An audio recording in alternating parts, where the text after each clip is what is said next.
Boy, it looks like they locked in the Farsa for themselves. It looks like there's been a bit of a change of role here. They did get the carry. They were able to get the Farsa as well for the side of TODAK. Their composition is looking real nice.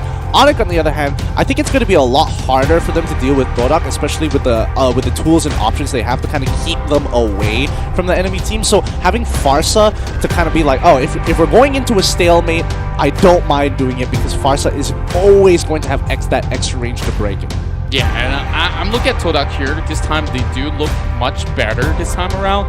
And of course, dear shout out to our dear friend Chuchu as well. She's been doing an absolute wonderful job. And yeah, giving us a little bit of a sip of water somewhere in between. But of course, once we're done with that, we are definitely in for another epic battle between ONIC Esports versus TODAK once again. And now, if you guys have missed out, it's already 1 point going in from the side of ONIC. No. You know, something's going on with, TODAK as well as pauses. But hey, I enjoy some of the graphic overlays that's coming across. But, just a little bit of that sort of a oopsie. I don't know how much of an oopsie it is, but it's just funny that, like, I thought we were done with the TODAK pause memes, and I don't know who, it doesn't matter who paused it at this point in time, either ONIC or TODAK, people are still gonna do TODAK pause memes again. Like, it's gonna resurface because of this. Oh boy. And I don't even know whose fault it is. It's just the fact that TODAK so happened to be in a game that got paused. Like, that's enough to set people off. Yeah, like I'm just wondering how chat's looking like. So you guys are actually spamming it. Okay. Oh boy. We get you. We feel you. We feel you. Make sure you guys actually keep the chat pretty much clean and tidy. We hope for less toxicity. Get some room for breathing, you gotta get the zen in. It's the weekends already. Of course, I'm glad that you guys are here. Oh, thank spending God. the time with us. Wow. Okay. Wall of text. Okay. All right. No worries. No worries. It looks like the game is still going on, which is the most important thing. We're not having to do any of those remakes. You guys are still gonna get your game. And yes, indeed. And it looks like it's going to keep on going. All right, no technical issues. All right, sweet. Let's go. Let's go. It looks like TODAK is making sure they keep control over the side lanes. And Baxia is actually winning this level 1 against Anti-Mage here because he's not allowing him to get any heal off with his Feast of Blood. So it's becoming, he has to wait till level 2 before he even stands a chance. So it's kind of interesting how that particular matchup works out. And interesting rotation coming from Formaze as well. And now it's going to be a 2 versus 3. Well, Formaze might be able to actually soak in a little bit of damage, but he's stuck behind a wall, forced to flicker away, and Anti-Mage might just have this first blood in hand.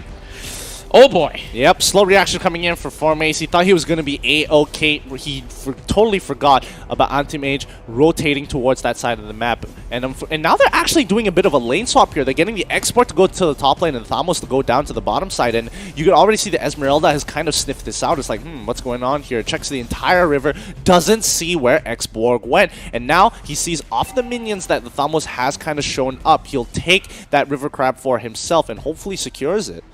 Yeah, no, he's pushed off. This is looking pretty bad, and it seems to be a good snatch coming from the side of X-Ray, but he will falter instead.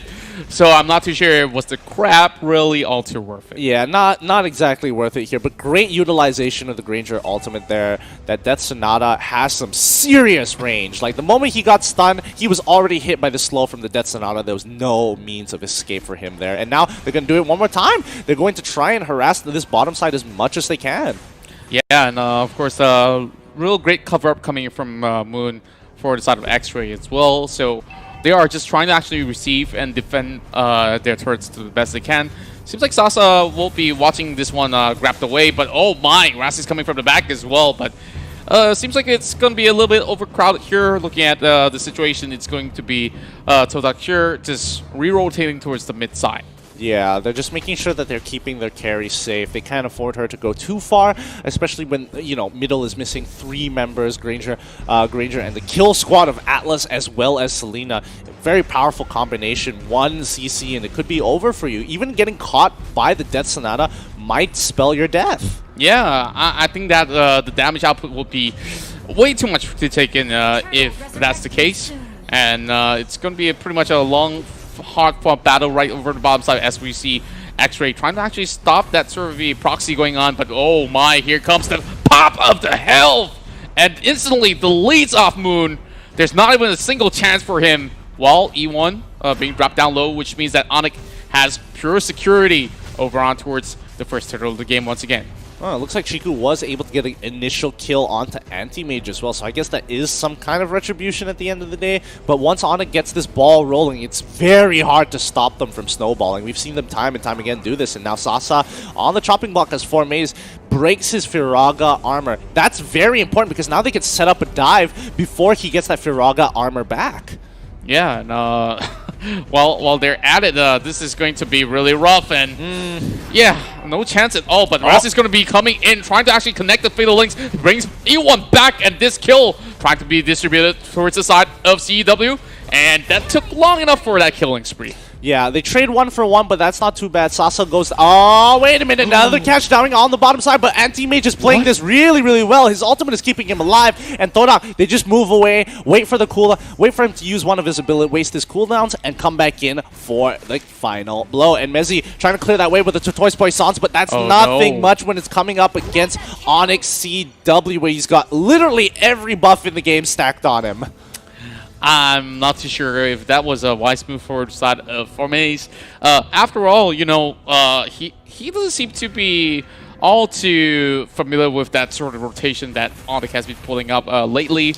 And now, one more team fight breaks out over the mid side. Yep, and the mid side is getting sucked back in the Fatal Links. And once again, Rossi making sure that they are picking off their supports. They're making sure that they are really, really weak in these stages of the game. And they are being extremely proactive, considering that TODAK was supposed to be the ones being a little bit more proactive within this game. Yeah, and I felt like they gave in a little bit way too much of that pressure.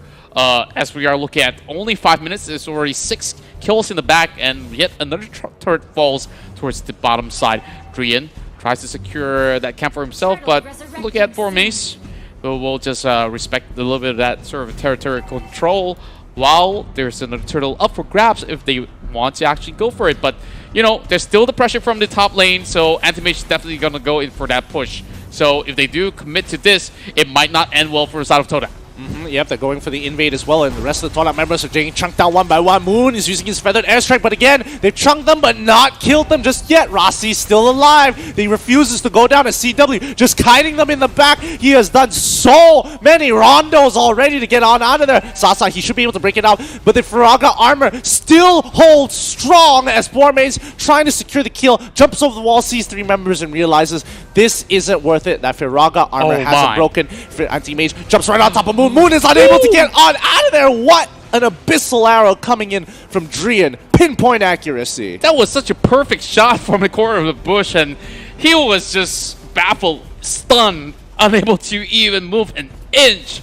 So now, with that sort of pickup, they have so much more room for perhaps some invasion towards the top side, and E1's getting caught out once again. This is going to be a monster kill going over the side of CW. 2 games in a row, he's aiming for that double-digit KDA coming in this way, and hopefully another MVP title that's probably going to be coming in by the end of the game. Yeah, and Sasa coming in with the last insanity, trying to chunk out Baxia as much as he can, but it's really not going to matter too much here in this particular situation, mainly because, you know, ONIC Esports, yes, they have a very good trigger finger. They know when to pull it, and every single time TODAK has fallen into it without fail. TODAK can't seem to fake ONIC out to waste resources without it being underutilized. ONIC, every time they press a skill, they press a button, they have a purpose, and they are looking to punish. Yeah, and let's look into some itemizations right now. Of course, we got the BOD on the side of CW, and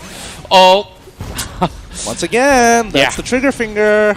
Yep, definitely pulled it at the right time, and that's a really great catch over the side of E1. And you know, we expected the Kufra to do a lot from the early stages, but now here comes another catch over the side of X-Ray. They are trying to actually disengage as Rossi gets picked up there, as the Esmeralda will go in for that chase. Formaze now going over on towards the corner, and he's running for his life already. That's a double kill going in favor of the side of TODAK. Yeah, Chiku getting eventually run down by the members of ONIC Esports. Unfortunate, but they trade again another 1-for-1. That's not too bad, honestly, considering that TODAK come up on top of that trade.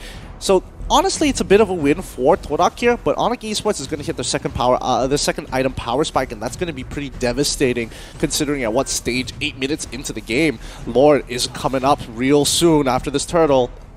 Now, of course, the turtle attempt will not be contested once again. ONIC really has a way to actually secure a lot of all these objectives pretty much fluently. They don't really seem to have any issues when they go in for any sort of commitment. So far, every single move that they have been doing has been pretty much very well calculated, which is why, you know, it's really hard when you are pretty much far behind in terms of goal. Yep, and now they're going to keep on pushing forward or looking for some sort of advantage to give Chiku some space to farm. They break that top tier 1, and they're looking again. They look to stay for a little bit too long, and Chiku, he already recalled. I'm not entirely sure what the rest of the TODAK is doing. Are they trying to recall? Wow. Are they trying to fake a fight? And even though they tried to fake a fight pretty well, they get caught out once again. Oh, Moon getting hit by every single shot of the Death Sonata have given the green light for ONIC to crush on down, to take down these inhibitor turrets, and look to end this game. Of course, without minions, there's still no problems for the side of ONIC Esports. They are trying to actually look for another opening from the top side, but the minions are a little bit too far off, so they are heading towards the bottom lane for that. Well, there's going to be less than a minute before we see the spawn of the Lord. Maybe they might actually go in for that as well to perhaps close out this game itself. But Forbase might just actually try his best to pull up some minions, but looks like we have another one. Getting suplex like that from Rasi is just nasty. Like, what else can I say about it? He got sucked in by the Fatalings, and the rest of the team just put him in the dirt. Like, there's nothing much I could say about Chiku and Moon. Once again, they've been caught out. Malefic Roar just being bought by CW. If they want to break that crystal, they can do it whenever they want at this point. And the rest of the TODAK members are just trying to clear out that wave. Oh! For Maze, with all the items that he has, still unable to do much. Last Insanity jumping right on top of that Kufra. Next is going to be X-Ray biting the dust. And now ONIC, they've dominated this match long enough. It's time to end it. Yes, indeed, and now they're rushing all the way in. They want the very final blow, and here comes that suplex that we're talking about, baby, as we will finish off with 2 points for Indonesia.